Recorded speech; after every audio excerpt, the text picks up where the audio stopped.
Welcome to the Voices of War, a podcast with a simple vision to bring to life the true costs of war through the voices of those who've lived it. I'm your host Maz, and I hope you enjoy this episode.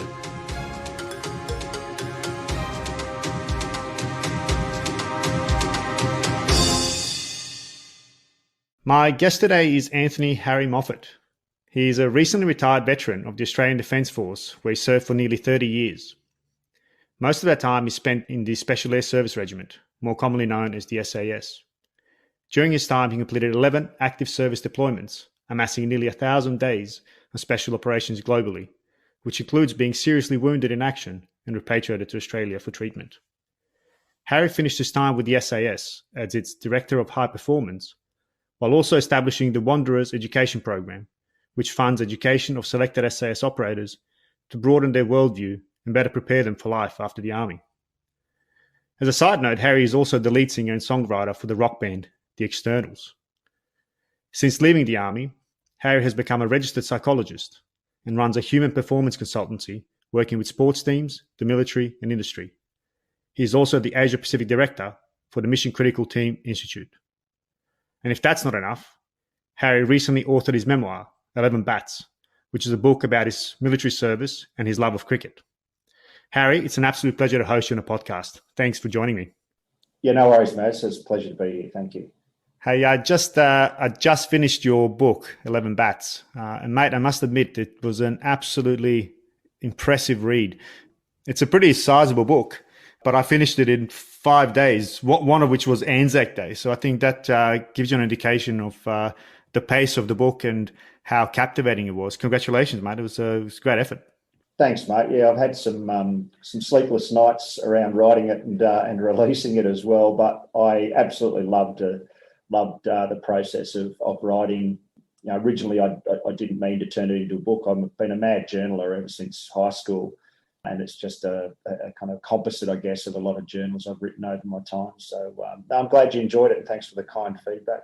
No, it's absolutely, and I, judging by the feedback that I'm seeing on social media, I'm certainly not the only one that's had that experience. So yeah, it's a really excellent. Before we delve into some of the components of the book, which we certainly will cover, maybe we can go back to the basics. You've spent nearly 30 years in the Army, most of that in the SAS. Where did this passion for the Army come from in young Harry? What drove you to enlist in the first place?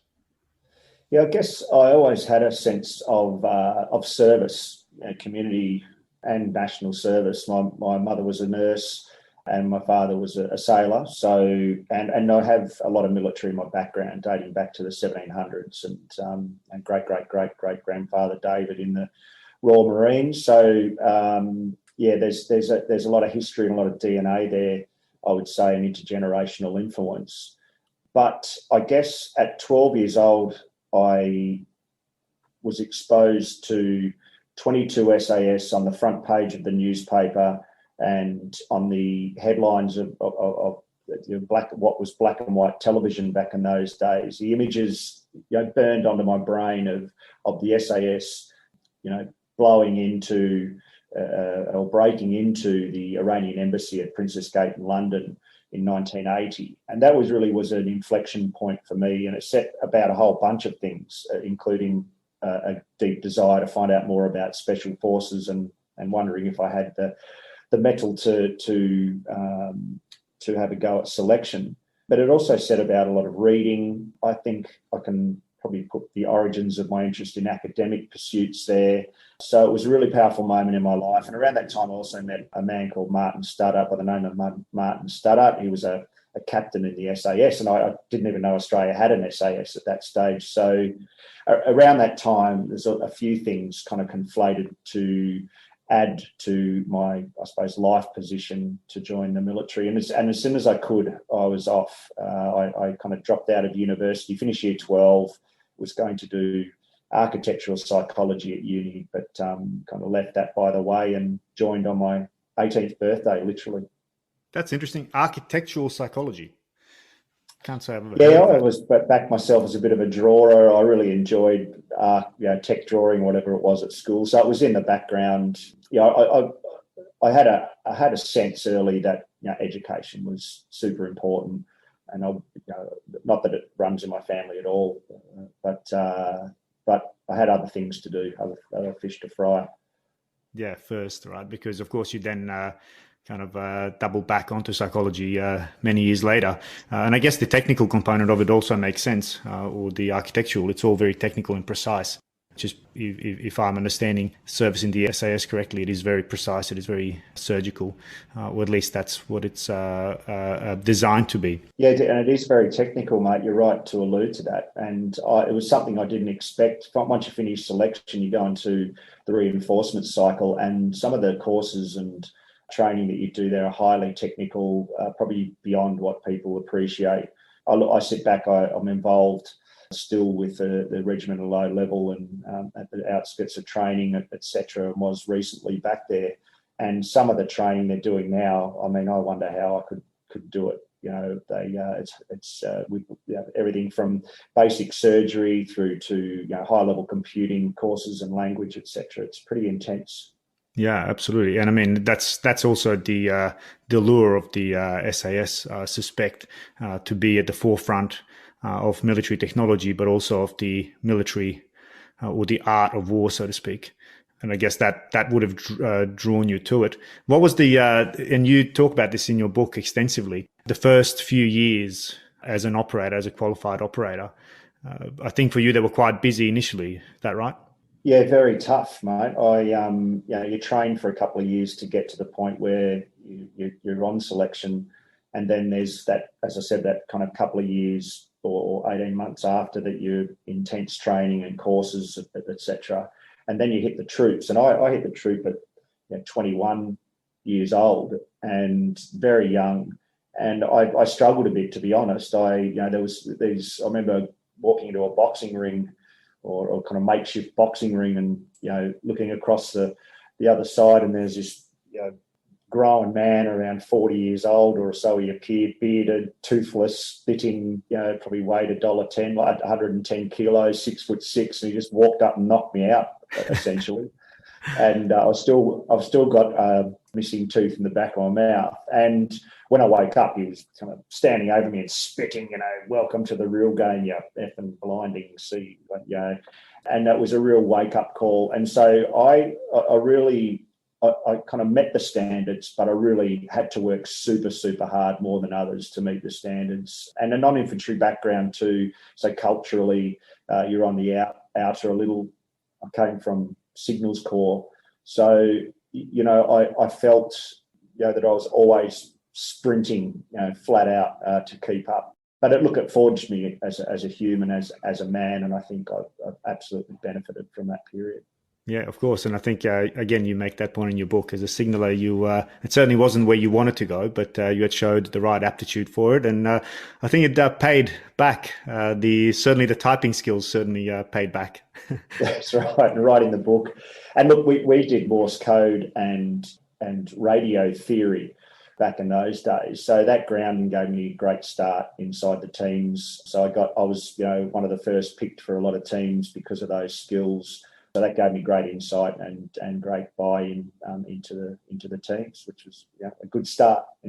Of course, and not being the character that stood out, certainly not 6'6", and 110 kg, probably also helped out as well, being the grey man.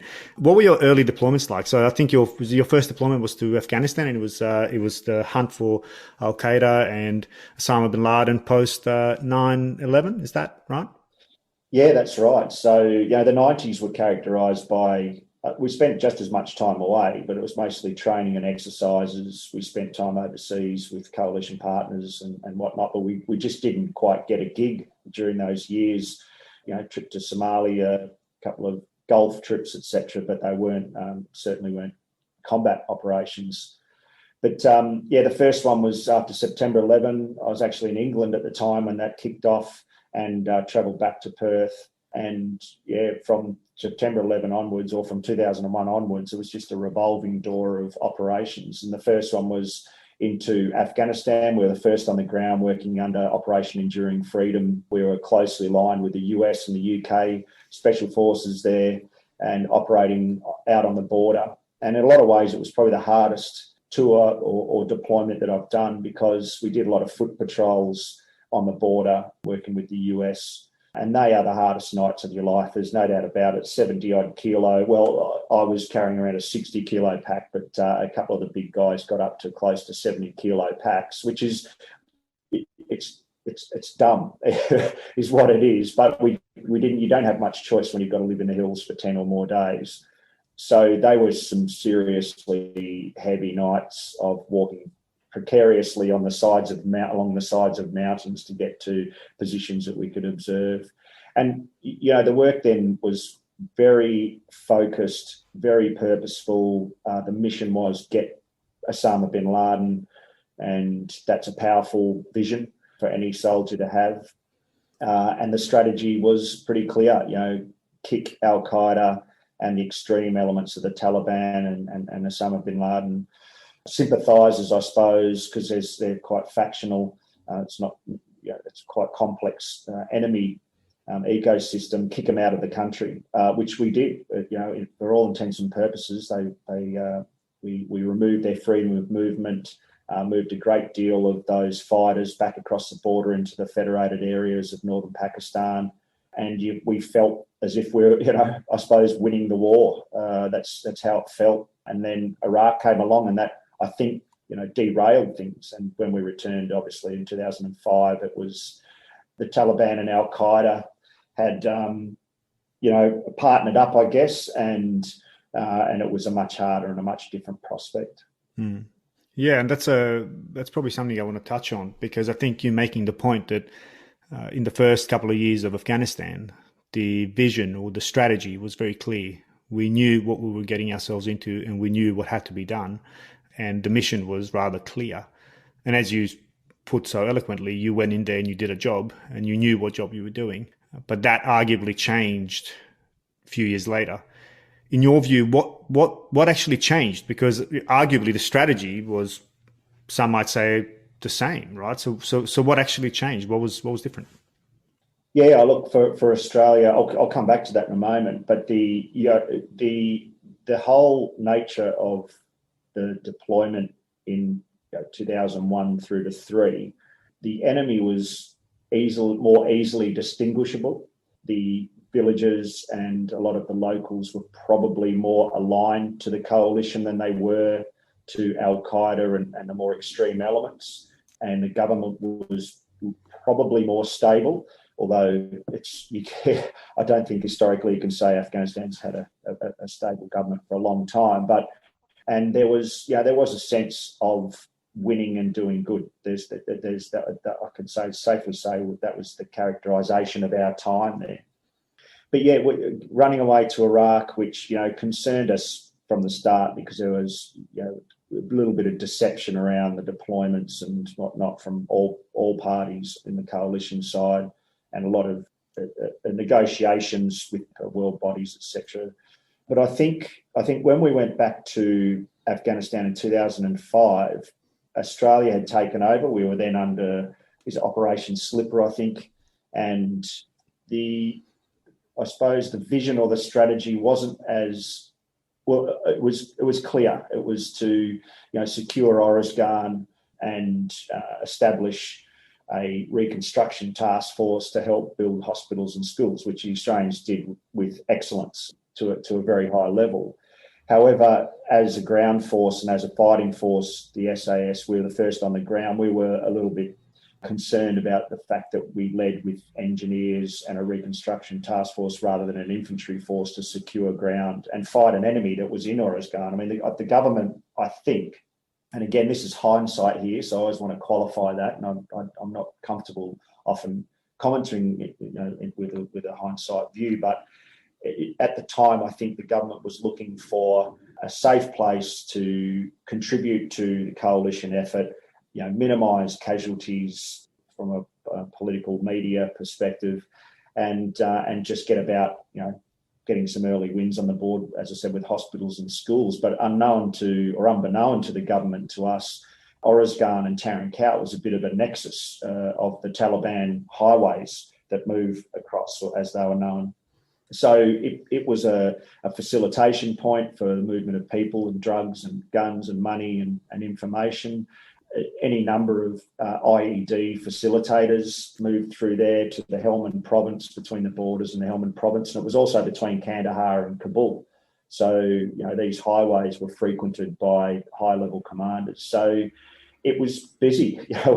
We were busy from 2005 onwards. I think someone did an estimation I read somewhere recently that over 8 or 9 years there was an average of 3 or 4 contacts a week for 8 or 9 years for infantry and special forces. So if, again, hindsight, I don't think it was as quiet a place as the government was hoping for it to be. And again, I think the lesson that we learn out of this is that we should always lead with our infantry. We should always lead with our frontline forces, our combat, service roles. No matter where we go, they're trained for hearts and minds, and they're trained for combat. And I think that's the ultimate safety we can bring to our own force. I found it interesting that you made the point that the enemy wasn't as distinguishable in the later years, and I think you also made the point in the book that the locals hated you and the Taliban equally over the years. Why was that? Because that strikes me as a particularly nuanced and insightful comment that I highlighted in your book, and it goes to this very point. I think that we're talking about here now is that talking about strategy, and it was the enemy was easy to identify, or easier maybe to identify in the initial years, but later on it was very hard to distinguish who the enemy was. What's your thoughts on that? Yeah, definitely. It's super complex, and I guess one of the reasons that Afghanistan is renowned as the graveyard of empires is because each empire, including our own, stroll in thinking they're going to change it for the better. As a country, the Durand line is an arbitrary line placed by a British officer or politician back in the days, and it goes straight through a number of language groups, and that goes to the point. There's dozens, hundreds of different language groups. They have blood feuds going back thousands of years, and we failed, I think, to acknowledge that.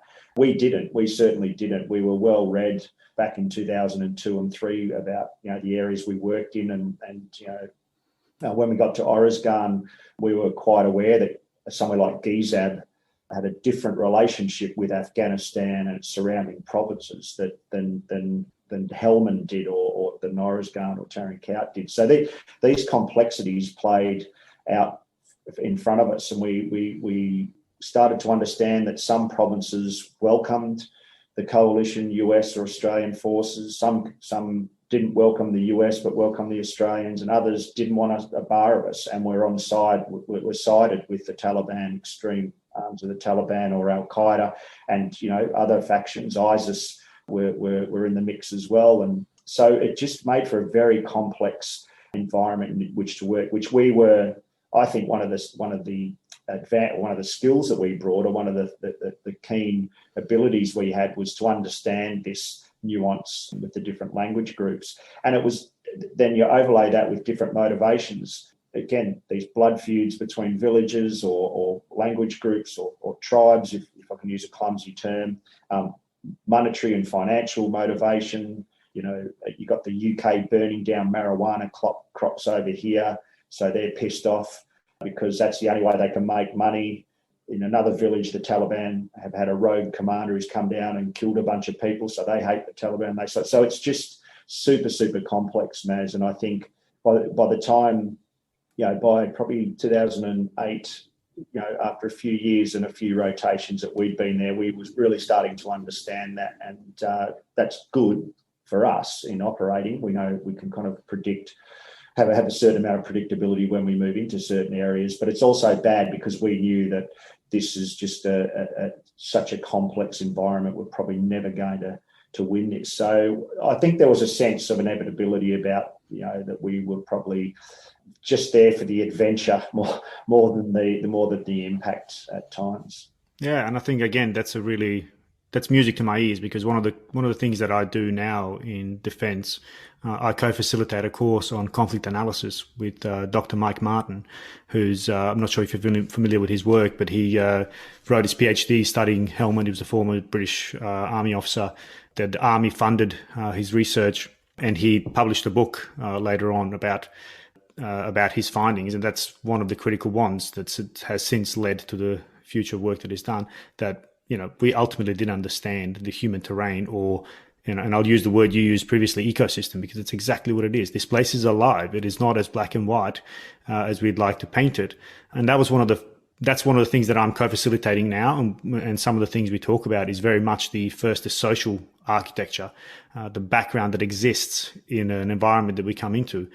Now, I was, as we talked about off air, I was in HUMINT, so when I was in Afghanistan, we again contributed, I think, perhaps poorly, to understanding that picture, because much like, at least, and I'm glad to hear that you guys looked at it differently, but certainly from big army that I was exposed to and the people that I was briefing, and including senior leaders, the picture was always very black and white. Anybody shooting at us was a bad guy, and let's slap the Taliban. Ascribe the Taliban label to that person. But then, like you're saying now, when we scratch below the surface, there are far greater motivations, whether there might be, allegiances to clan groups, whether there might be economic, because, it is, well, I'm now reading research on families where, they had one son in the police, one son in the Taliban, and one son, growing poppy. And they're all, right. They're all part of that family's ecosystem to ensure that the poppies will get through the military checkpoints, through the Taliban, and so on and so forth. So it's a far more complex beast. Well, So I think that complex adaptive systems theory has a lot to offer us here, even if a simplistic mind model of how these things work. I do a lot of work with culture in business and other teams now, and trying to have people understand there's no linear approach to this. If it's got humans involved, forget about linearity, just leave the room if that's how you want to bring, because I think you've got to think about it as a set of complex adaptive systems. There's a large part of the, I think, and from what I read, I agree with the people who might comment, there's a large part of Islamic extremism, which is a blanket term we use for our enemy, so-called, which I think it's a limiting label to put on it. But there's a large part of that enemy enemy combatants who don't care about us or don't care about the US. It's a side product. It's just a distraction to the bigger issues that they have, and they are complex too, whether it's within Islam or within kind of ideology more broadly. So, I used to look at the Syrian conflict and think, a lot of what's going up there in northern Iraq, they couldn't give a stuff about Australia and what we're doing. They just see us as a distraction. Just get out of the way. We've got other things to do. So I think your comment about sometimes the senior leadership can get a bit too conventional in their thinking and try to put things and reduce things back to black and white. We really need to raise our eyes. And I think this is where special operations in our DNA and in our training is this kind of hearts and minds, complex adaptive systems, interrogating networks. We kind of understand that, and it's how we enjoy the chaos that comes with complex adaptive systems. Not the complicated kind of mechanistic or linear type of systems that we can be pulled into in a conventional military sense. Yeah, that's wonderful. I'll just pull a thread there. You reminded me of a quote when you mentioned culture, because that's very much my field as well, from a colleague who I've worked with in Sweden. His quote is, "Cultures don't meet, people do," and I think that speaks to that very point. We get so carried away with the Hofstadters, the Trompenaars, and so on, that very much cast cultures in a one-dimensional frame. All Afghani are like this, Chinese are like this, Indians are like this. But ultimately, we're all people who are We all have the same desires, the same innate urges. How they manifest in our ecosystem, again, to use that word, is heavily influenced by culture and the upbringing and the cultural programming that we are exposed to from a young age and that we are adjusted to. And that's what we call culture. But the emotions we feel are the same. And if we can connect to the human behind that cultural programming, that's when we start understanding and realizing, hold on, the motivations behind what we do and why we do it between myself and that person are usually very similar. But I think that's a really interesting point, Matt. And I'm so happy to hear someone with your background bringing that to the table. And that is how the regiment considers battle space, because it certainly hasn't been in my limited exposure to special operations who I've supported closely in Afghanistan. But I think this might go to a next point that you bring up quite loudly in your book, and that's that the mission changed, or that perhaps the operator changed, or that the profile of your missions changed into a far more conventional kill or capture mission profile, which I think is that, I was in Afghanistan in 2010-11. So I think by that stage, it well and truly changed. What do you think brought that change on? It's a good question. And again, I want to preamble this with this. This is all hindsight. So, of course, but just to say on that, it's important, and I agree, it's hindsight. And I'm standing here as someone saying the same thing as well. I played my role in that quote unquote shit fight.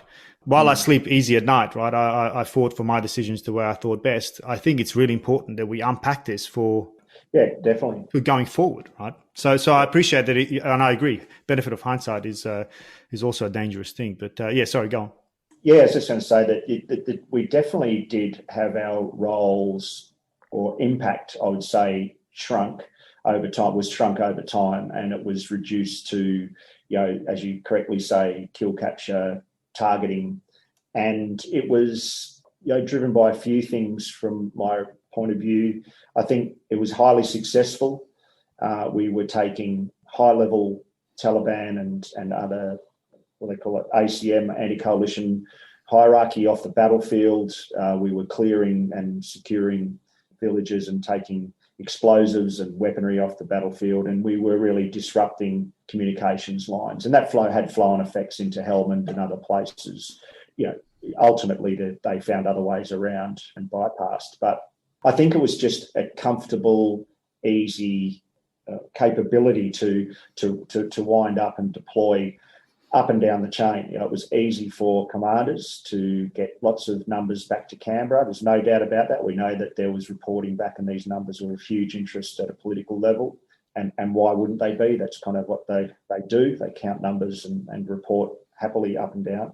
It was also comfortable for us, I think, at times in the later parts of the Afghan campaign. A lot of my colleagues and a lot of our junior command were very comfortable with just doing direct action tasks. It was sexy. It was, again, we were dominant. We were rarely challenged in the field against some of these, some pretty ragtime enemy at times, it's got to be said, compared to the capability that we brought.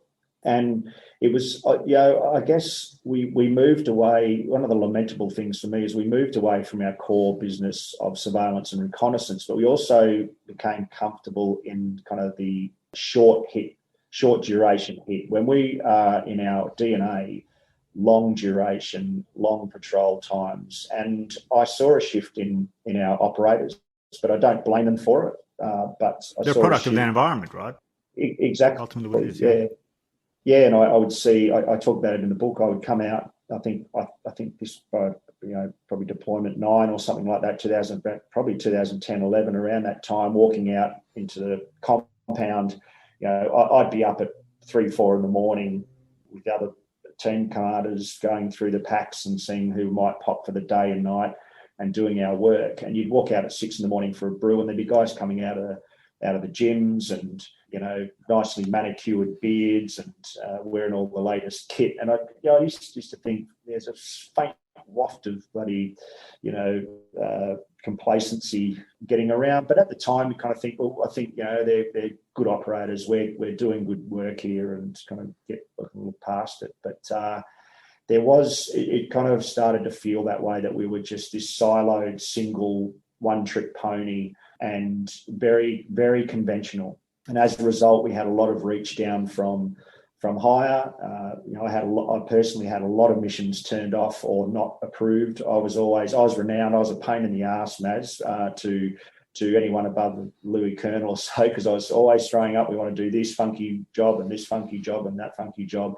And more and more of those were getting knocked back and just stick with the direct action tasks. And look, of course, we are products of our environment. We became elite at it. We became excellent at it. And there were a few challenges, daytime operations. I don't know what anyone was thinking, taking the nighttime away from us, and the catch and release policy, whether people want to admit it or not, was a real issue, a real issue for us. What do you mean?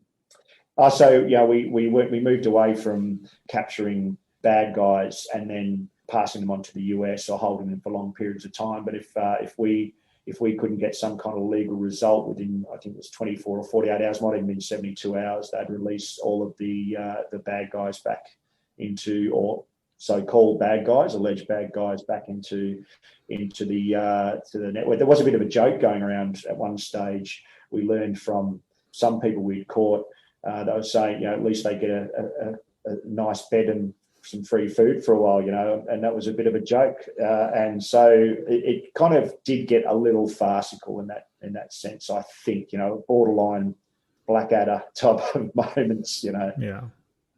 But that's war. That's war, mate. It's with all its paradoxes. Yeah, and all the added complexity of decision paralysis, that comes with it as to who the bad guy even is. And I think you made the point. The image of the bad guy changed. Who is the bad guy now? But also, I find it very interesting your point about the SAS being. It was almost like punishment for performance, because you performed the job to a high standard. You were the go-to organization, perhaps later on joined by 2 Commando and so on, as the ones that are going to do the hard yards, arguably job of conventional infantry, but also because that the risk threshold. It's and I've read about this and people talk about this quite openly, and it's far easier to justify to the public the death of special forces, right?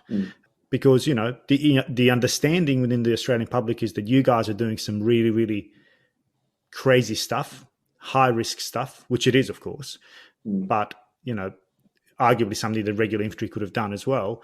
However, it's a lot easier to explain losing special forces soldiers than arguably conventional forces.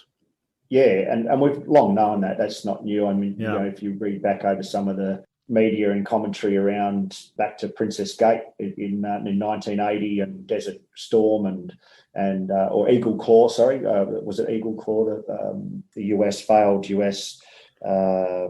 Iranian University, Eagle Claw.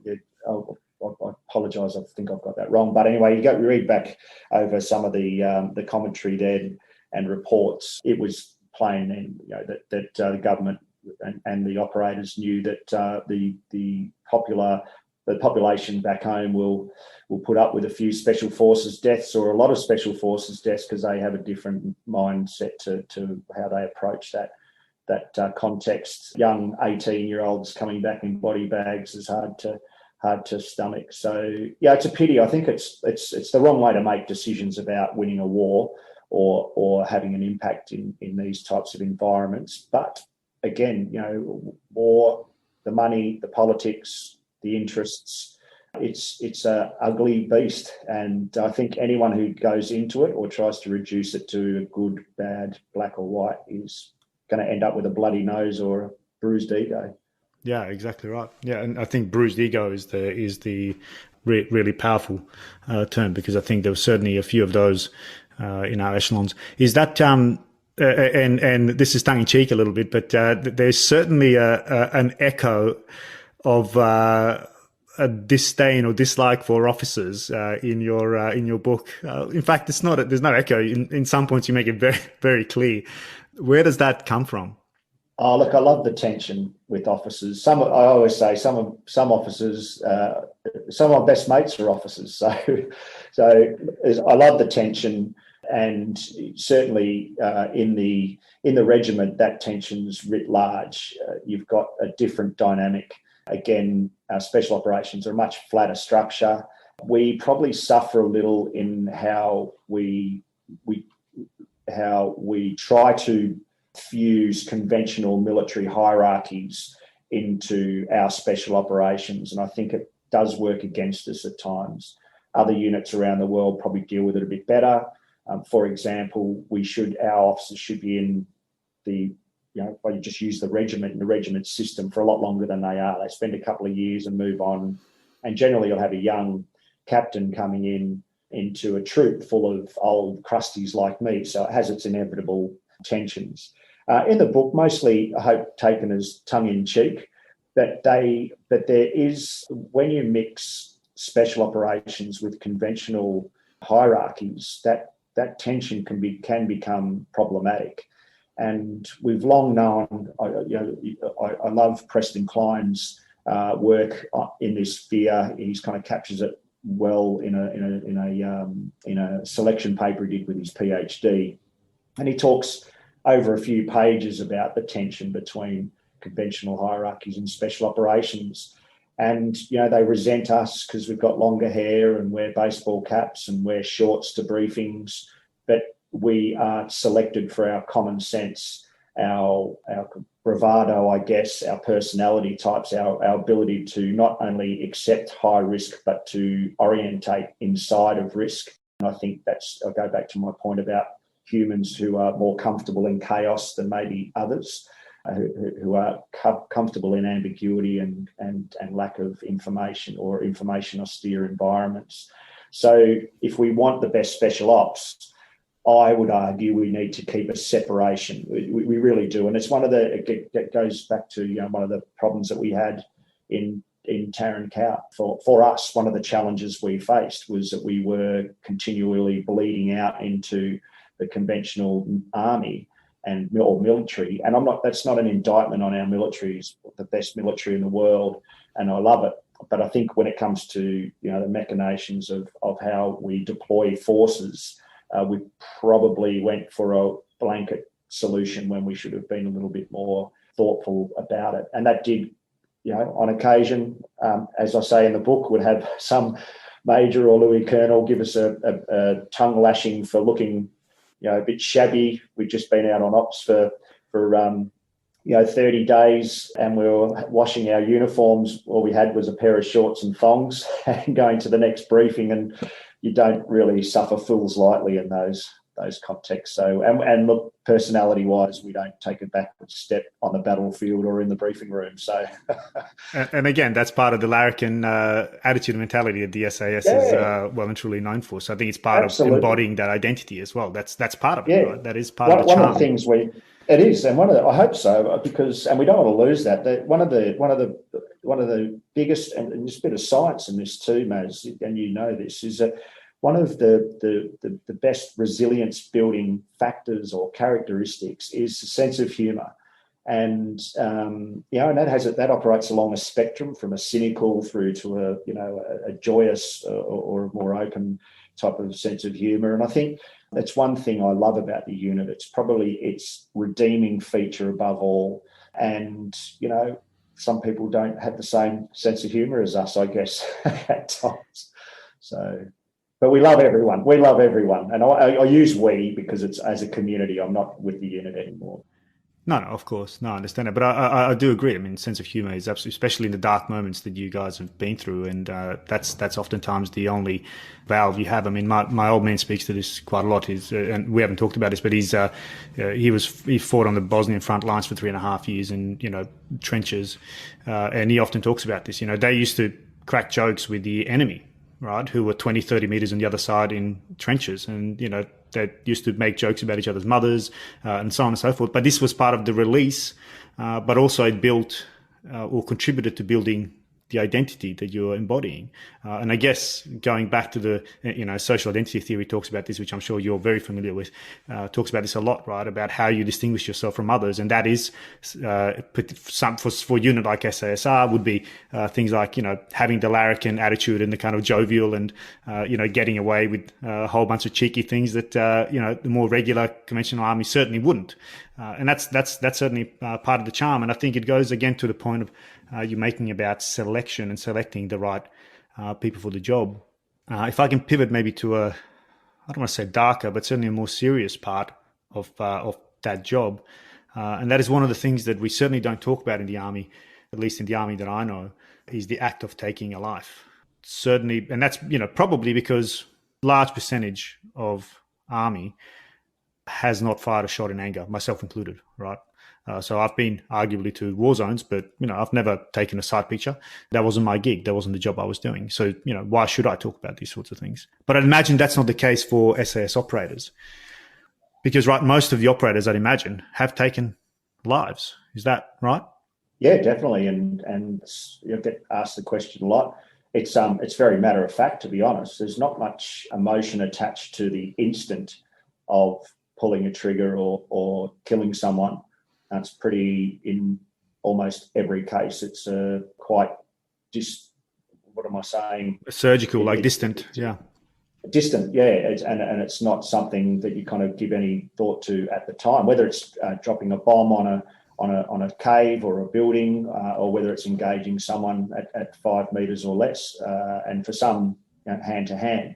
So I think that's probably a different prospect. I've never experienced that, but it's pretty matter of fact. Your training takes over, the shot's released. Where it kind of hits home is in the aftermath, when you do your reorganisation, or you're reporting back and taking stock of the situation, and the dead bodies then make you stop and pause and reflect. And I think that's where you first have the first emotional pangs of potentially what you've done, or as a group or an individual or as a team. And then you do reflect on things later on. You need to resolve those. And I hope I make the point in the book, and I certainly do now, that it's one area we can get a lot better at, is in resolving what, again, Preston Klein calls the residue of extreme experiences. I think that's a really helpful term and a really helpful concept. So, taking a life in the instant at the time is pretty matter of fact. I can't speak for everyone, but I think I would think a lot of people would agree with that. It's probably in the wash up and then further down. I've been much more impacted mentally by the death of civilians and non-combatants. So, it's inevitable that the majority of people who die in war are civilians and who are impacted, even our families and friends back home. But in terms of people being killed, I probably saw that the worst elements of that in Iraq, where civilians were always the ones, the prominent numbers who were killed in suicide bombings and other attacks, and also the guards, the poorly, lowly paid guards, of whether they were security forces, local security forces such as the Gurkhas, or paid contractors from wherever around the world. So I think they're the ones that those traumatic experiences, the harder ones to let go of, and the ones that probably dwell a bit more. As for enemy combatants, I can honestly put my hand on my heart here and say I don't really feel much for them. I have a respect for them, I suppose, in a funny way, because they're doing what they believe in and we're doing. But I don't tend to dwell on that as much as the civilian casualties. Yeah, just going back to that selection piece. How comfortable are you that we know how to select for people who will have that kind of ability to, I guess, separate the act of killing, which is by itself a rather unnatural act at that point in time? How comfortable are you that we are selecting appropriately for that? Oh, very comfortable. I think we do a very good job. And things evolve. In 20 years' time, we'll be saying, why did we do that? Just as we are now from 20 years ago. And I'm deeply involved in selection of the human across a number of domains now. And I think by and large, I'll speak for Australian Special Forces. We do an excellent job here. We apply the best psychometrics, the best cognitive testing. We have increasingly strong metrics around our physiological selection criteria. We understand the science a lot more, even down to social factors. We have that good examination. I think we do a pretty good job, and I would say, in my experience, I think I'm right in saying there's only been 1,500 odd operators selected in our 70 odd years across the SAS history. I think that I would give us, as a psychologist now invested in selection, I would give us an 8.5, 9 out of 10 scorecard for how we've gone about it. And I think we influence and inspire other selection processes. It's a more complex thing than I think people give it credit for in special operations. We require a certain aptitude or IQ, although it's not IQ technically, but just for the people listening, a certain intelligence level. So that's one thing, one starting point. And also, obviously a higher physiological standards, and they're the first filters. So, and notwithstanding also self-selection, that it takes, someone has to have a certain amount of bravado and self-belief, spunk and self-belief to just turn up. I talk about, you might be familiar with the Dark Triad, Maz, which the Dark Triad is an examination into Machiavellianism, psychopathy, and narcissism. And it's Googleable. Get on Google and have a look at the Dark Triad. I touch on this in the book, and we kind of pulled back a little bit from it in expanding on it in the book, but we didn't want to make it too technical. But I believe that whilst the Dark Triad is seen as a negative or a pejorative thing in terms of personality and behaviour, I actually think we need subclinical levels of some of these things to be in special operations. So you do need to be a bit Machiavellian, because you've got to come up with some cunning ways to kill or interdict your enemy. You need to be a bit suffer a little psychopathy. There's no doubt about that, to be able to separate and distance the emotions. You need to be able to get up. You need to be able to go out and fight the enemy and kill and be exposed to civilian deaths one day, come home, go to sleep, wake up and do it again, and do that on an ongoing basis. And we also need a little bit of narcissism. Subclinical, I reiterate, because when it's at night, 30,000 feet, and you're about to lead 20 men out the back of an aircraft into the hills of Afghanistan on parachute mission, you've got to have supreme belief that you're going to pull it off. And that's not to mention a whole bunch of other technical things. So I think that the selection thing, I think we do well. I think where there's all kinds of people crawling all over it, and in the Five Eyes community and more broadly, that has huge interest around the world. And I think as for this time in history and human evolution, we do a pretty bloody good job of it. Yeah, I'm really glad to hear that. And some might look at that idea of Dark Triad, while I completely understand it and I agree. For those particular jobs, you have to have those elements. But then how do you put the cat back in the bag, so to speak?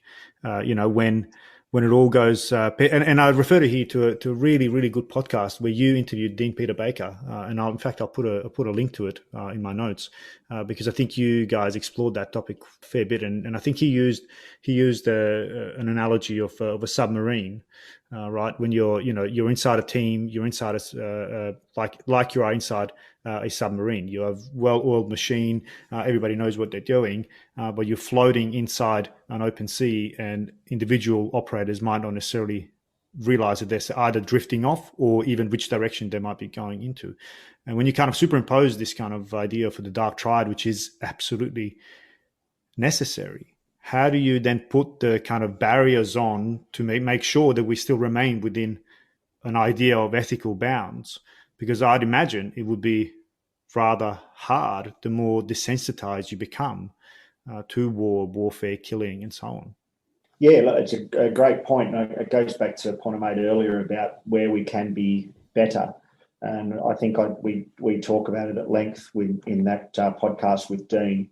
And we both agree that this is an area to reintroduce back back to soldiering, and that is this philosophical element aspect to human performance. As you may know, as my personal beliefs is that's the fourth pillar of human performance that we've either forgotten about or ignored, or it's been we were too busy. Been made, yeah, or it's been made, that absolutely, and also it's been made to be seen as fluffy and non-consequential by a STEM-biased university system and technology-biased society, which is fine. I'm not having a go at those; they're very important. But who we are and how we think about how we think is kind of been lost. And I think, my experience with SAS operators as well, and our elite commandos as well, who are a powerhouse force, world standard force as well. I know it should be true with them as well, are often really deep thinkers. I've had by far the most engaging, deep thinking discussions with my fellow colleagues than I have with any of my civilian mates. Nothing to discredit the Applecross Cricket Club, my kind of home away from home. I love those guys, but it's pretty shallow talk of beer and rock and roll, and cricket, which is brilliant. But I think we do well. I think we do inside the realms of the selection. I think we get people that can reconcile the killing and the job and go home and spend family time. However, the impacts are probably not as well understood as we need to be. Tom Frame and Dean Peter Baker talk about moral injury. We're just starting to kind of pick our way through that. And I think if we introduce a bias back to this philosophical, moral, ethical part of our aspect of human performance, I think we will be better suited. The other part, and I touch on this in the book too, is how we recover from a gym workout or a 6-month deployment. I think the principles are the same, and we probably aren't as good as that yet as we need to be. When I first introduced when we first rewrote the high performance program in SASR, which is still cracking on today and influencing the ADF more broadly, which is great to hear. It was one of the areas for impact that we noted straight away. Operators would just, the more sessions you do a week in the gym, the better. That's the kind of mentality it was. And we almost had a position of saving operators from themselves. Football clubs have long known this, that they need to keep an eye on what they're doing when they're not around and make sure that they're taking time to recover. So recovery becomes a part of the process. And still to this day, I think we can do a lot better with that. And certainly it's one of the things that comes up time and time again when we reflect back on the Afghanistan experience, that we didn't do that. We're just seeing people time and time again. And of course, they'll put their hand up. But that's a lesson that will come out of this for sure. Yeah, absolutely. I think it's already coming out. I mean, we're seeing it with the number of suicides amongst the veteran community and so on, and the loss of sense of purpose, and perhaps, as you said, moral injury that's perhaps playing a part, undoubtedly, I should say, in that as well. You mentioned before when we talked about the, what's the hardest about killing, and you mentioned civilians as one key point. And in your book, you talk about this, about the battle damage assessment, but you also talked about this with Dean Peter Baker. Battle damage assessment meaning, for those unfamiliar in our audience, is basically at which point does it become okay, or what number of civilians or lives lost of the innocent can justify the killing of, say, an insurgent commander. This is something that even back in RMC, I had personal trouble. Yeah, sorry, you want to jump in? I was going to say, I think the term was the collateral damage estimates, the CDEs. Oh, sorry, of course, sorry, not BDA. Sorry, that's right. Yeah. That's BDA comes after, right? That was post. So the collateral damage estimate. Even back in RMC, I had struggled with this idea that we can weigh up lives of the innocents against the lives of, say, an insurgent, and at which point does it become justifiable? And all it does really sums up is that not all lives are worth equally, right?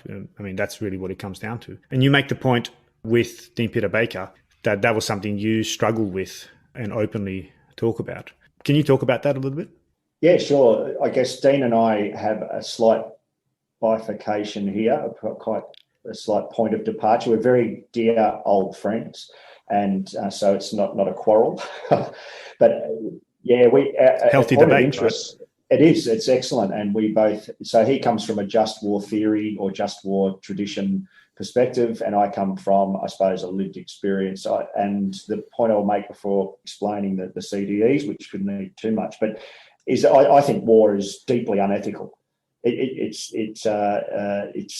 to be justified, and I think in that statement clearly supports my position, as I would say to Dean. So you're coming from a pretty low or high base, or a long way back in terms of talking about ethics and what's right and what's just and what's fair. So that's the first thing I would say. So collateral damage estimates, very short for those who don't know. Again, you can Google this. It's open source and it's applied liberally across all conflicts, is the number of civilian casualties you are willing to forego to achieve a target or an outcome. And, for example, in Baghdad, if they were going to hit a high-level al-Qaeda commander, he was having a meeting in a building and there was a hospital next door or an apartment complex next door, they'd drop a big bomb on it and say, okay, we're going to have, we'll withstand 15 casualties to kill this one guy, 15 civilians casualties. And once it achieved that max or that cap, they would drop the bomb, or how they want to structure that. So that's a very kind of clumsy or broad way to look at it. But it's the lawyers are there and in the rooms, and they advise generals and decision makers on those things. Yeah, I do struggle with that, but again, I draw back to my initial statement that I accept that war is a deeply unethical business. It's a terrible business. I wish there wasn't any, but that's just unrealistic. And that we will always have to deal with those dilemmas. So it's up to the individual and to our organisations to make sure that we're aware that that's going on in people's minds, and that's going to have impacts to different people for different reasons, and that we ensure that we spend time with them, recovering them, not just physically, but psychologically and morally, and making sure that they're thinking through these things, that they can reconcile.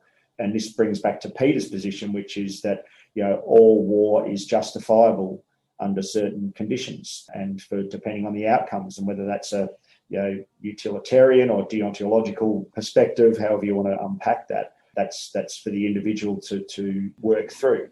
But what the responsibility is for us is to arm them with the tools and the language and the lexicon and the mental frameworks in which they can reconcile within themselves. So those things that they've seen or experienced.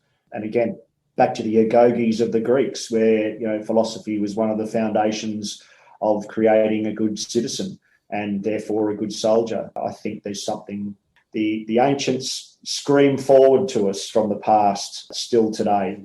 Often when I present, I compare Harry Moffitt in 1916, who was killed in Fromelles on the 18th of July, 1916, and Harry Moffitt in 2016.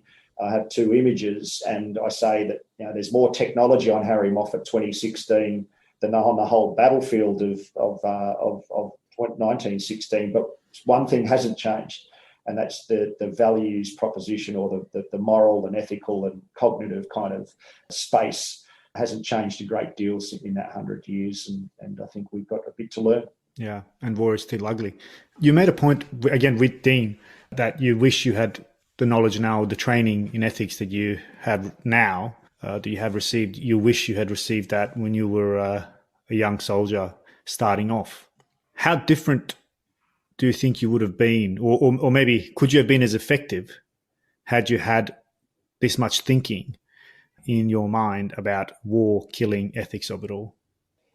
Yeah, brilliant question, mate. And I think this for conventional frontline forces would be a challenge, knowing where the balance is, because if there is a danger that if for those who choose to fight for their country, in what we don't want is people kind of challenging the status quo. There comes a point where we need people to fight. So we don't want to turn it into a quest to turn people into pacifists, or I'm not saying that's a bad or a good thing, but we can't have that, right? I mean, that's a real point. We can't have that in a unit like the SAS. Well, certainly not in a unit like the SAS. And again, I'm pretty confident that our selection processes are rigid enough to pick the right people who can reconcile the two, who can visit violence, lethal violence, and go home and have a Sunday roast with their family. But that's not the case for everyone. That's just a fact. And particularly when we need to ramp up quick numbers in we did in World War I and World War II, they're probably discussions that I would push to the reconciliation, kind of moral reconciliation or recovery after the fact. I suppose this brings out the point that the Defence Force is not in the business of creating better humans per se. It's in the business of defending the nation. So I often can start to sound, or so I'm told, like a bit of too deep, reading too deeply into it, and maybe a little elements of passivism. But I'm at the other end of my career now, and seeing what war does. However, I strongly believe that the ADF exists to defend the nation, and that means going to war and ultimately visiting lethal violence and killing. So if that's in those formative years of young soldiers' lives, we need to make them aware that they have a greater sense of themselves, that they think about how they think, that they have a strong philosophical base to their values and to community. But certainly we still want to harden them as warriors, and I'm not afraid to use that term. No, absolutely. And I think, particularly when we talk about young men, which is by and large the ones that go and do the killing and also do the dying, we also can't forget the evolutionary reasons behind them doing so, and 20 times more testosterone to go and seek status and a sense of belonging, which is all part of why this works when it works, and why we also can't necessarily hope to infuse all of these ethical dilemmas into young soldiers. I'm talking, in their kind of early 20s and so on, because that's not necessarily what's going to override. What's going to override is the sense of adrenaline, sense of adventure, sense of status, sense of group belonging and fighting for your group, whether that's your nation or whether that's your tribe or whether that's your local gang. It almost becomes irrelevant. It is about, finding your place in the world. Yeah, there's a helpful framework, and I think it is important to train in ethical dilemma and ethical decision making. Absolutely. So there's a nice model that I like. It's an old one. It's the 3-block model by Krulak, I think it was, and it's contemporary in its essence, because we no longer just need to produce soldiers who will go into trench warfare and fight a known, explicitly identifiable enemy. Our soldiers now, in the 3-block concept, need to, on the first block, fight and kill and die, and so combat roles. On the second block, they need to provide humanitarian aid and support to civilian and engage hearts and minds. And the third block, they need to employ diplomacy and key leader engagement and intelligence gathering. And that's not just for the SAS, or that's the war zone in Timor, that's the war zone in Bosnia, that's the war zone in Iraq. So there is a bit more preparation and thinking that can go into the philosophical aspects, as I like to call it. So I'm not afraid of that. I just the imperative will always be war fighting.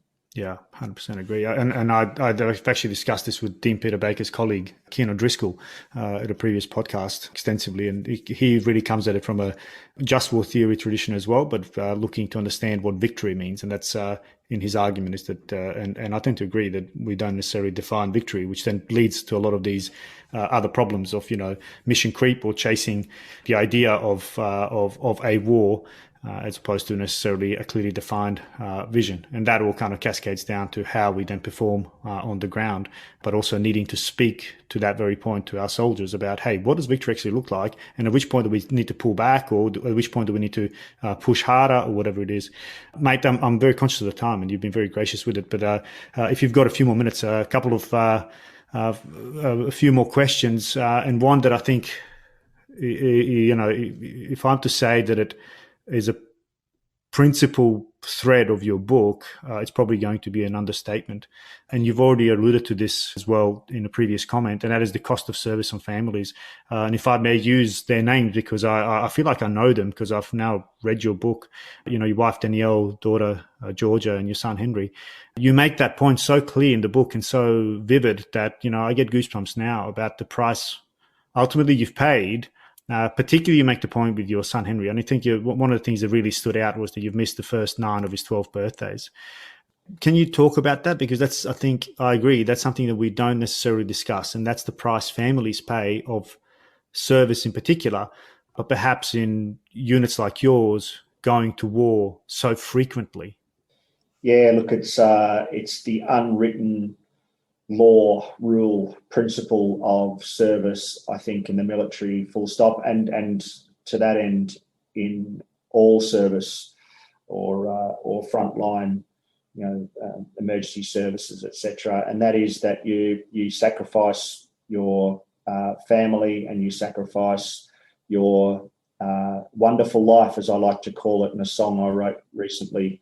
That it goes without saying, you don't have any choice in that matter. When the phone rings for a fire officer, they got to go. It doesn't matter what's going on. When the phone rings for a soldier, the similar thing happens, and they go willingly too, for the most part. So it's a fact. I don't think we should be trying to. I don't think it's that helpful to talk about work-life balance in these contexts. We need to have another way around that. And I think one of the things we are much better at, or the unit is much better at than it used to be, is in engaging with families and children on an individual level. A lot of the Defence Force, as they do, because it's mass numbers, they have a kind of one-size-fits-all approach. And, for example, my wife never really engaged too much with DCO or any of the support. She didn't need it. She was full-time mum, full-time work, but she would have liked to be more connected into certain parts of the network. So we impacted that and made things a lot better. There's a high attrition rate in the military or in the SAS, and I can't speak more broadly for the military, but I'm sure there's a lot of additional pressures there around deployments and time away. So marriages are really under stress, and a lot of them break. And it's not just the deployments. I think that children and partners can reconcile the time away with a sense of pride, a sense of shared purpose.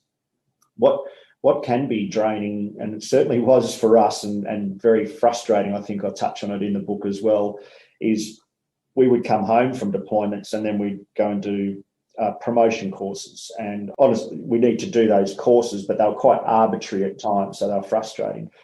We would do tours to share information, whether it's on tactics and techniques or whether it's on strategic lessons learned, and we would have to participate in exercises. So we were spending, at its worst, 6 months on ops a year, and maybe 3 to 4 months of the year away whilst in Australia or overseas. So that really put a strain in our circumstances. Again, I think we're more cognizant of that now. And I think the ADF and our unit in particular became better at individualising how we treat families and work with families. Some families need lots of support and attention. A woman posted to Perth with a family all in North Queensland, for example. Other people have their support networks in Perth and don't need as much. So there's nuance in that. But I was very lucky, Maz, to finish up on that point. I was just incredibly lucky to have a wife like Danielle, to meet her in a pub in 1991. And my kids have long suffered me, and they're wonderful, and they've had, their lives have been impacted, and still we see the remnants of that. But I'm glad to say we've made it through. And I had an exhibition for the Bats at the Shrine of Remembrance a couple of years ago, and right at the entrance, the statement I stand by said, it's not my body, mind, or soul that I sacrificed in my career. It was my family.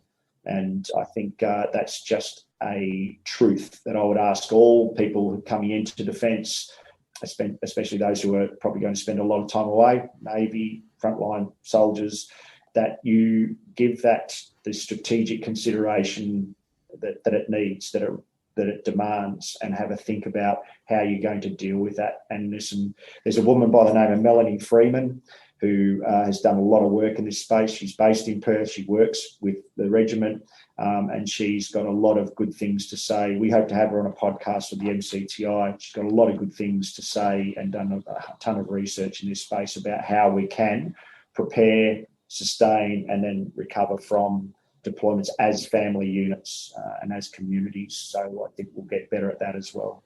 Yeah, no, really good point. I think it's important that the rest of the community not involved with the military understands those pressures, because it is ultimately, it's the nation that's sending our soldiers forth, and it is the families that are remaining behind that are paying the price. We need the whole community to understand that, and also embrace the challenge of helping those who are left behind alone. So I think that's a really important point, and perhaps even for our politicians who are sending soldiers to war, to ultimately really deeply understand the cost, not only on the soldiers but on the broader community as well. I think it's a really important point. Yeah, I think if there's any politicians listening, Maz, or anyone who's kind of charged emotionally to do it or motivated to do it, I'd like to see a medal released for partners. There was an informal one released for kids, and which I thought was a lovely idea. But my wife has served this nation every bit as much as I have, and she says to me, I don't like wearing medals, right? I'm not. I don't know why, but I wear them when I march with my father, but I don't wear them to events and things. And I don't know whether I'm being a dickhead or not, but she always makes me wear them to certain things where she goes, because she said, look, I'm proud of them, and I kind of share them with you. And I've always thought, well, I think she probably deserves one every bit as much as I do, and many. So I love her. I'm just so lucky, and my message to most people is make it work, find a way. Yeah, good on you, mate. I think well, firstly for publicly, disclosing your appreciation, I think that's very humble of you. But also the idea of the spouse medal, I think that's a brilliant idea, mate. And yeah, if in fact there are any pollies listening, that'd be certainly something you can earn some cred with men and women in the forces. Mate, I keep saying, but there's just so many points. If you don't mind, we'll pivot on something that's a little bit more lighthearted, and something that, again, is an intimate part of you, and that's cricket. Yeah. Which, the book is about cricket. It's a fantastic way to tell a story through your 11 bats. Why was cricket so important, both to you individually, but also to those you've played with on operations? Look, cricket's in my blood. I grew up with two brothers, Robert and Paul, and my father, Greg, and my mum on occasions, although she just took pleasure in watching us having a good time. But we played cricket everywhere. We backyards, streets. We played in the back seat of the car. We played on kitchen tables. We in Nerf balls and bats in the lounge rooms at night.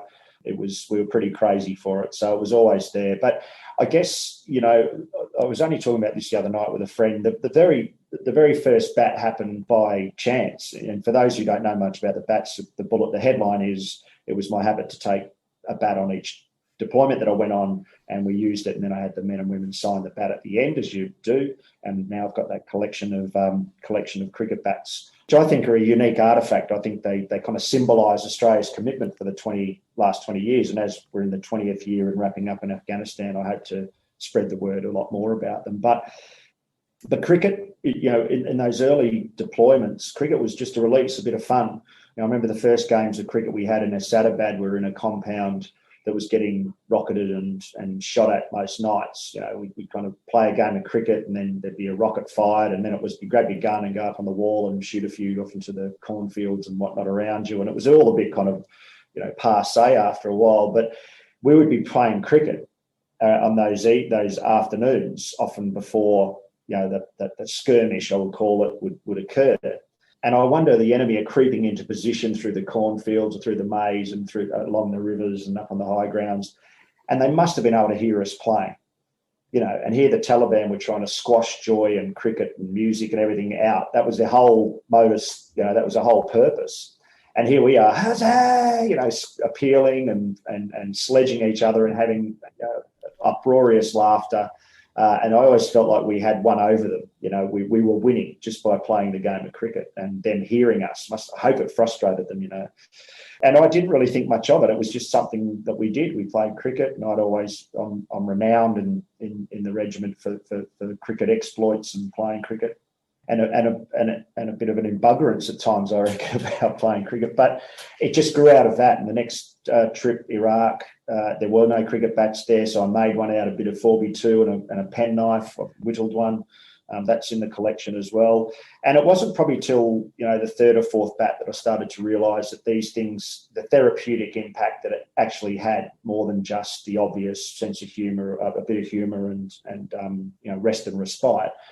In 2005, we were sitting around the bee huts, massive explosion from Tarin Kowt, suicide bomber had walked into a dogfight and cracked off or detonated, killing and wounding dozens of mostly men and boys. Our small surgical facility was soon overwhelmed, dozens, as I said, of dead and dying people. And I was in charge of looking after the triage of the people who weren't going to make it, the dying people that we couldn't save because we didn't have the resources. And you can imagine the carnage all day, all of us helping the lone doctor and a couple of nurses to treat all these horrific injuries and bagging people, etc.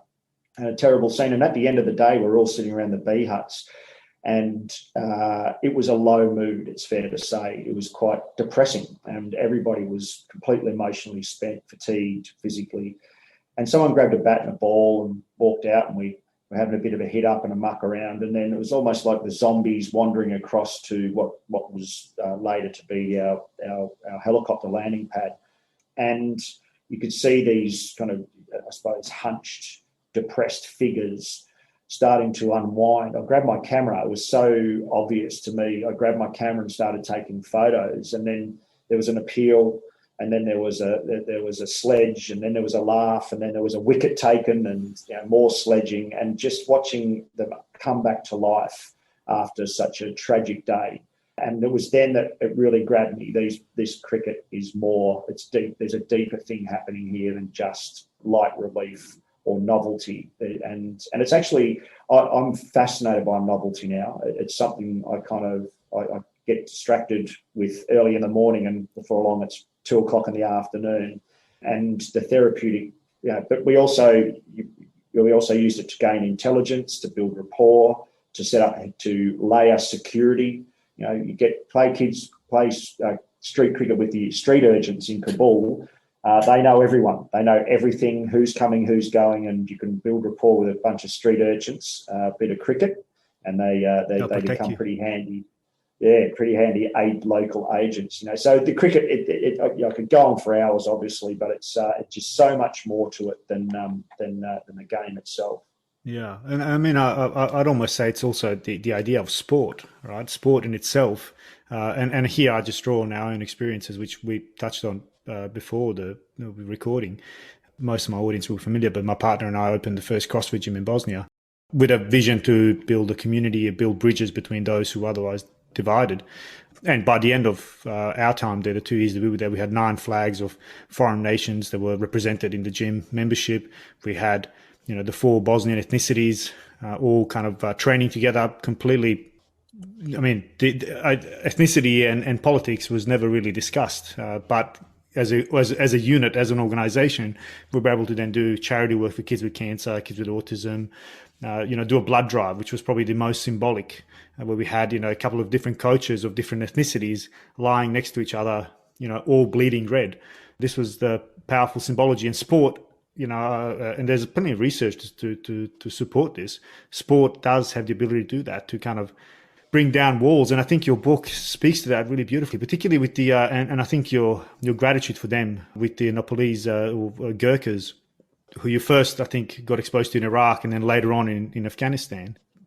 Cricket was the principal vehicle through which you built relationships and trust and friendship with these guys. And of course, then a really deep understanding of both of their circumstances, but also how you as an individual Australian soldier can perhaps help them in their circumstances. Can you talk about that a little bit? Because I think it's a really, really powerful insight. Yeah, certainly in Iraq, we played a bit of cricket with the Gurkhas, who were, often the front line, very first line of security. So a lot of them wore a lot of the hurt in terms of suicide bombers, etc., standing alongside local security forces. In one instance, during that deployment, a rocket landed in their 11x11 tent city, essentially, is what they were staying in, which is a bit of a disgrace, really. We're all in these sandbagged and concrete bunkers, sleeping quite comfortably and generally high survivability. But they were in tents in a car park, and just goes to show you the depths, I thought, and I use the word depths cynically for some of the contracting companies who are just taking large volumes of dosh and paying people stuff all as a disgrace, really. And they, in one instance, I think they lost maybe half a dozen or a dozen of their colleagues in a direct strike from a rocket, burnt down the tent city. And so we had them come to the compound, and they were staying in the various booths and a couple of accommodation blocks around us until we found them other accommodation. We'd written up reports already saying that this is not good enough. We should be looking after them. And we played cricket, and of course they were devastated and lost a lot of their close friends. Then they were understaffed, so they were doing double pick. So it was a horrendous time for them. And cricket was a way to play cricket with them and see the smiles on their faces was just obviously just super powerful. It encouraged touching and hugging and those types of things, sharing physical contact connection as well as emotional and psychological connection with them. And then I worked again with them in Kabul. I talk about them and built up such a fond relationship with them there. And we played cricket and smoked cigarettes out the front together. And that wasn't just me, this isn't all about Harry. This is Australian forces. And I suppose towards the end of the war, I was getting pretty, cynical is not the word. I'm not a cynical person, but I was getting a little sick and tired of seeing people doing it that tough, and they were getting paid. I don't know what it was, $50 a month or something terrible. But they're probably getting $2,000 a month or more for the payment in the contracts. And we had a pay rise for them. We organised and niggled and nudged for a pay rise through DFAT and the contracting groups, which they got. And, so they were super happy with that. And we were driven to do that. Such was our feeling and rapport that we had with the guards. I could go on, but I'd start to sound a bit bitter about how they were treated. But I think, again, this is part of the ecosystem of post-conflict. And again, we touched on this earlier. I mean, I went to Iraq as a contractor and I saw those, I couldn't believe it. But sorry, mate, you were about to say something else?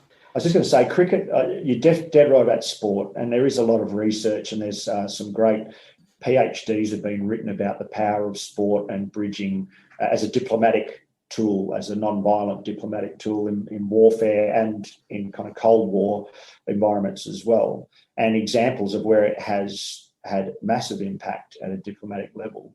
But you always defend your own home turf, but cricket is just it's a different other type of game that kind of separates from football and I suppose gymnasiums, etc. And the reason I say this is it's in its inclusivity.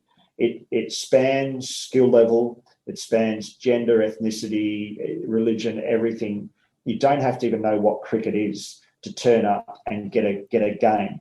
And it's inherent in its informal rules that all of us, I hope, understand about cricket, and that is that you can't get out first ball. Everybody gets a bat and a bowl. Everybody has to field before you get a bat and a bowl. You can be out one hand, one bounce. So it's there's this inclusivity in an informal game of cricket, and you can play it with anything. You can play it with a stick and a piece of paper.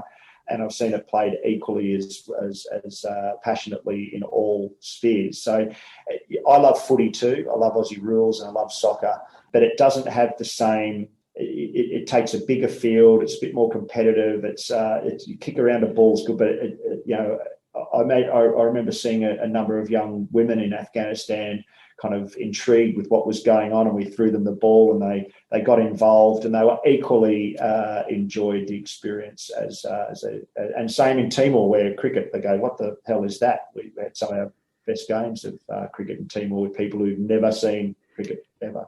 Yeah, I mean, as an immigrant to Australia, I must admit that was my first reaction. But and the only cricket I've played is the one you described, where the rules are kind of made up on the spot. Yeah. Because hey, that's the only skill I was bringing to the table. Yeah. Baseball's similar, so it's a stick and ball game, isn't Yeah, it? You know. yeah, exactly. Harry, I'm being rather selfish here, mate. I'm conscious. Have you got a few more minutes? Have you got is there a I hard have, stop? mate. Yeah. Yeah, no, I have actually. I was just going to be on the emails, so I'm happy to chat, mate. Because there's one other area that and I think it's the third area that you talk about in your book, about the three things when you were blown up, when you lost a close mate. And again, that's a thread. That's a key thread that resonates throughout the book about your close mate Sean McCarthy, who was lost in an IED when you were wounded. And you described the moment where you were flying in the air and there were three things that flashed up in front of your mind. And that's your books, in your backpack, your family, cricket. Touched on the latter two, but the last one we haven't perhaps is psychology.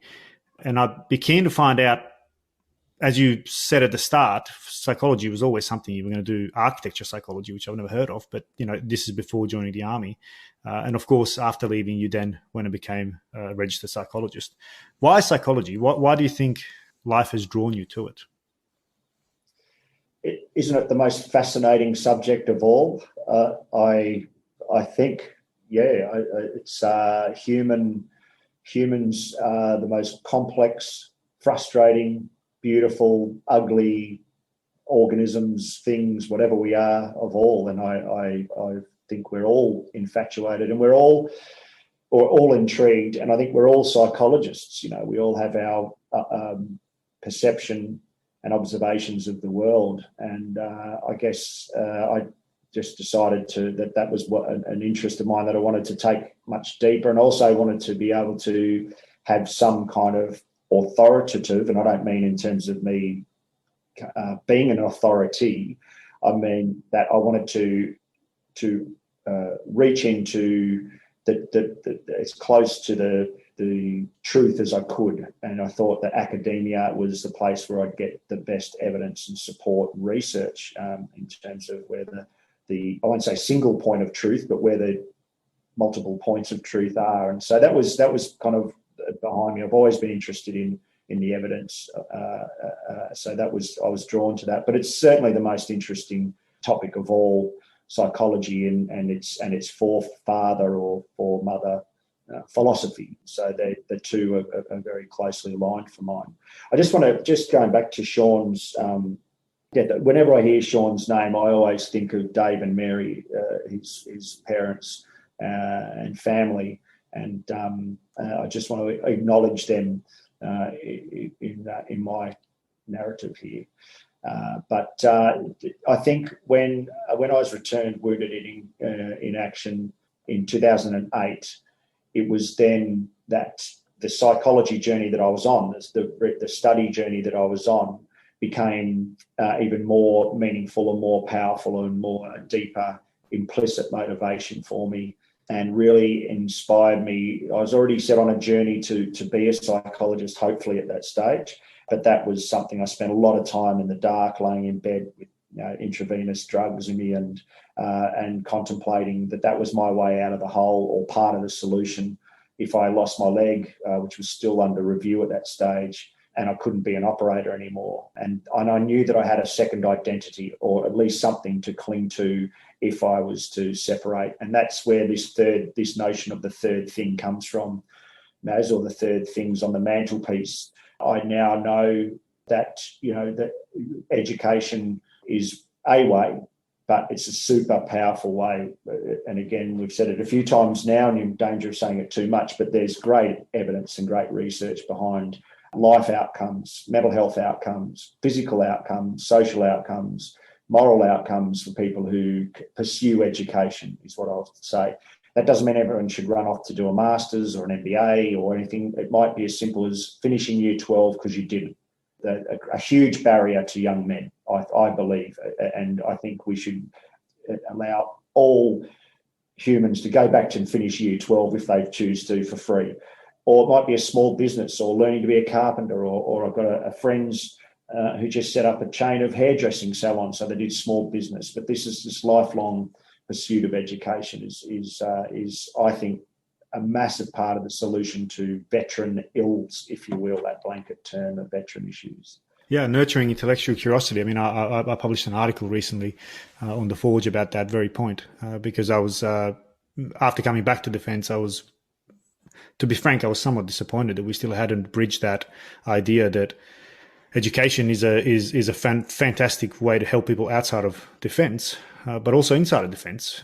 And also in my paper, I was arguing for defence funding any type of vocational training, whatever someone wants to do, whether it could be a cooking class, it doesn't matter, because it's, what is creativity? Creativity is, is the merging of different ideas to come up with, the two disparate concepts, arguably, into something completely new. And to be agile in the future of war, we need creativity. And that might come from, say an operator who's also taking a cooking class. A spark might occur somewhere, but also it gives them another outlet. It removes us from this blinkered view of the world through the lens of army defence, which is arguably quite dangerous. So I wholeheartedly agree, mate. I think and is that the reason that you started the Wanderers Education Program? Yeah, definitely. I think in the future, what we'll see, to kind of just keep riffing on the point you just made, I think in the future, and I'm certainly turning my mind to this, I think mental health will be rebadged as brain health, and education is about brain health. I'm increasingly immovable on that point, and I think it's more helpful language than mental health. So, if education, learning, curiosity, creativity, novelty, attention, focus, perception, etc., the list goes on of cognitive phenomena that we yet to understand, but we have somewhat explained or can somewhat understand. All of these things play into brain health, and good brain health is causal in life outcomes and longevity and all the rest of it. So education's key. And yes, it was my journey on education. I wrote a paper back in 2007. It kind of got punched through the noise a little, and that was calling for a US GI Bill. I knew back then that there was a lot of operators in the regiment who, and I wrote this kind of disruptive paper on it, who were studying in the closet. Because if you were studying, it was seen as a bit of a bloody, it was soft. What are you studying for? That's for bloody academics. We want war fighters, and of course we do, but doesn't mean we can't have smart war fighters. I even had, dare I say, a few officers saying we don't need smart soldiers. We just need soldiers to learn to shoot guns and whatnot. So I had a bit of a bee in my bonnet, and in 2008 I had a lot of time to think about it, mate. And I thought, well, how can I impact? How can I stop talking about it and writing about it and actually do something about it? And that's a message I hope brings through to a few people in the social media at the moment who are doing a lot of talking. And so I in short, very briefly, I suppose, envisaged the Wanderers Education Program, which is an education program that recognises that transition is too late and that transition could come now or in the next seconds. And that is that we need to start educating or treating our soldiers and our defence members from the moment they arrive, preparing them for transition from the moment they join.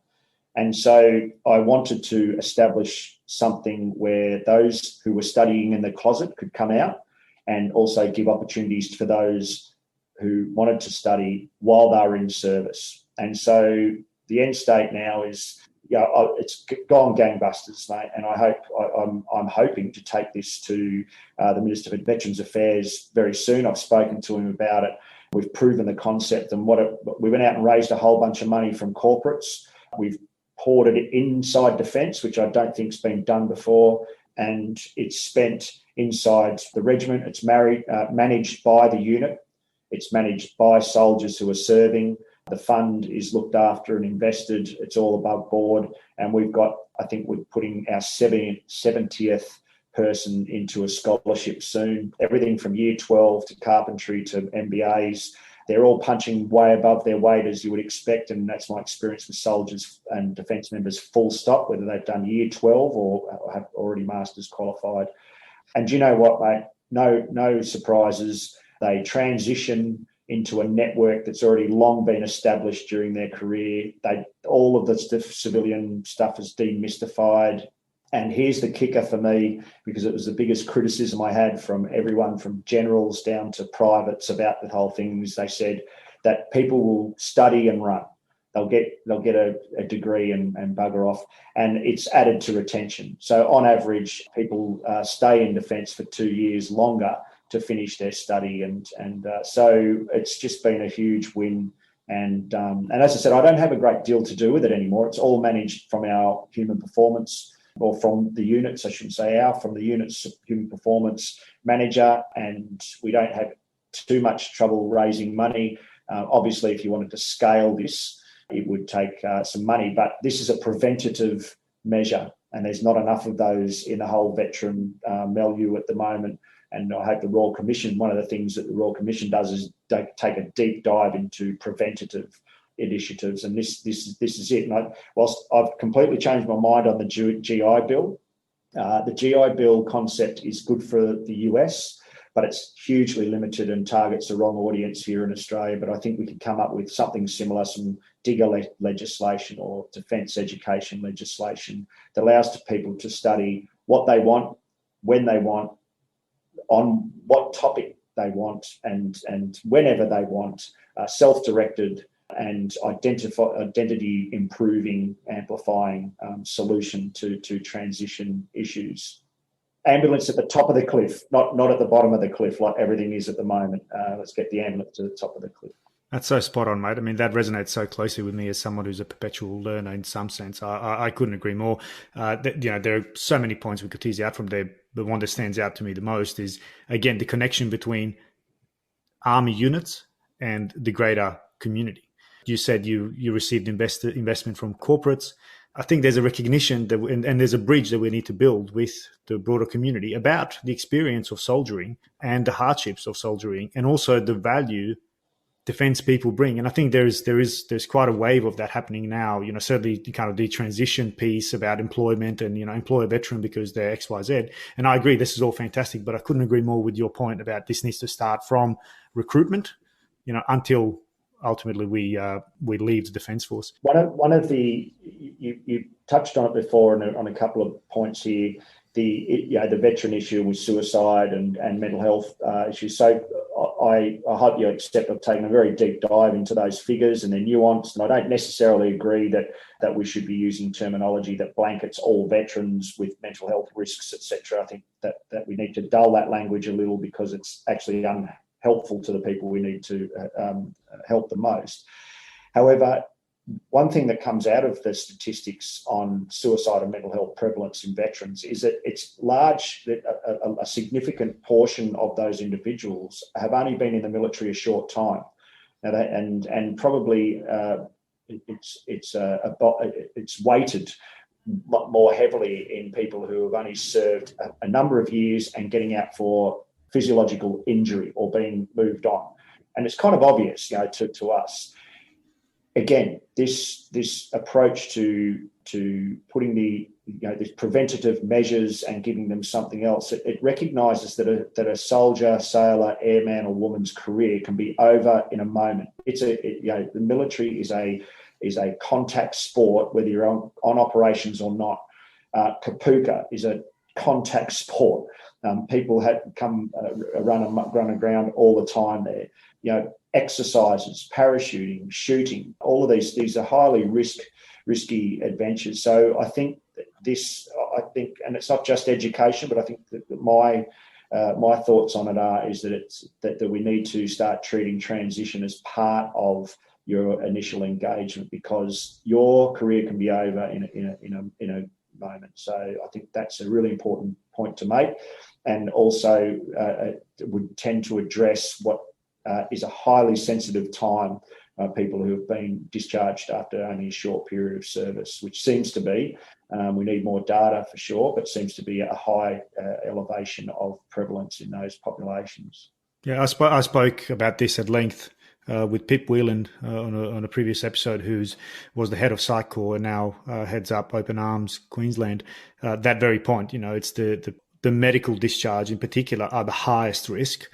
followed by those who've left. And like you said, the length of service, actually there's a correlation between, if it's a shorter period of time, the risk is somewhat higher. There's no, like you said, there's no clear answers as to why, but there's certainly something to do with the loss of tribe, loss of identity, loss of an identity that you had ultimately embraced, and that has now been taken away from you willingly or not. It's hard to adjust when when your identity is so dependent on uniform. And I think, again, I keep harping on about the points you make in the book because they are so strong. There was a quote, I think this might have been in a podcast I listened to you, where he's, one of the main bits of advice you give to young soldiers is have civilian friends, is to then have a separate identity outside of the military, which is part of that building that resilience that the army or the military, whatever service you're in, you cannot allow that to be just, all of that, just you. That's it. All of who you are. Yeah, the military is a part of who you are, but that's not all you are. And kind of rounds back to the philosophy of how we think about how we think. And so it's super powerful. The army's set for education. It's the biggest provider of education in the nation. And we have two huge, or three if you want, but we have two huge universities that we should be channeling people who've just been discharged physically through doing short courses and reading them. I mean, I think everyone who reaches the rank of Lance Jack should be then going off to do intensive courses at ADFA. It's not just for officers; it should be for all of us. It's our defence academy, not. And I think we're missing a beat here. And I've found nothing. I've now put kind of hundreds of defence members into universities, and every university I've approached or spoken to, the dozens I've been to, all of them go, "Welcome.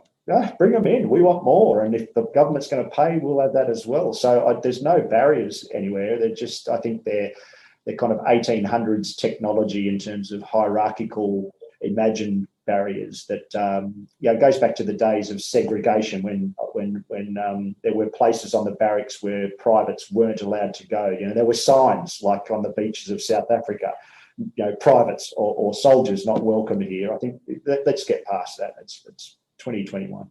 I agree, mate. That's that cultural. You talk about cultural, right? It's an organizational cultural shift that we need to make. And again, this is the fact that it is overwhelmingly officers that have education funded. I think that's a huge shortfall on our side. And again, a point I made in that previous article. Harry, mate, I'm just conscious of the time. I could sit here and talk to you all day. I'm going to say at the outset, mate, you can expect an additional invite from me to do an episode 2.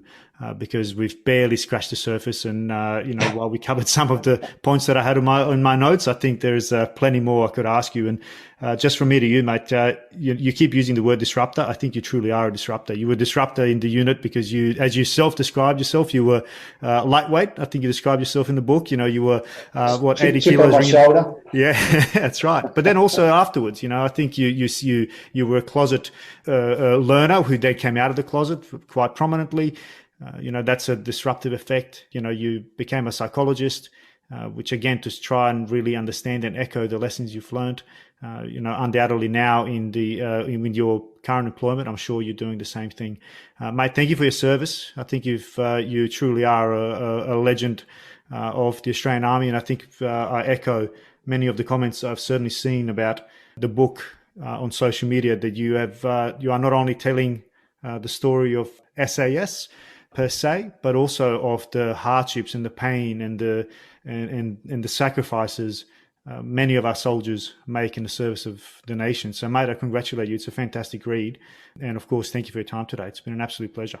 Thanks, Mace. Thank you for your service, and great podcast, mate, from Inside Defence. I think it's a great effort to achieve that and have it sanctioned, mate. So more power to you, and I hope it kicks on big goals, mate. Thanks, Matt. Appreciate you saying that. And look out for that invitation in your email, mate. It'll be definitely coming. Oh, mad for it. Mad for it, mate. See you, mate. See you, mate.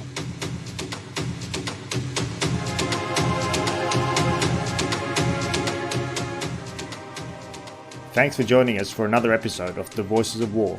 You can access all episodes on www.thevoicesofwar.com or by subscribing wherever you get your favourite podcasts. And while you're there, please give us a review, as we'd love to hear what you think. If you'd like to recommend a guest for the show, you can reach me on info@thevoicesofwar.com.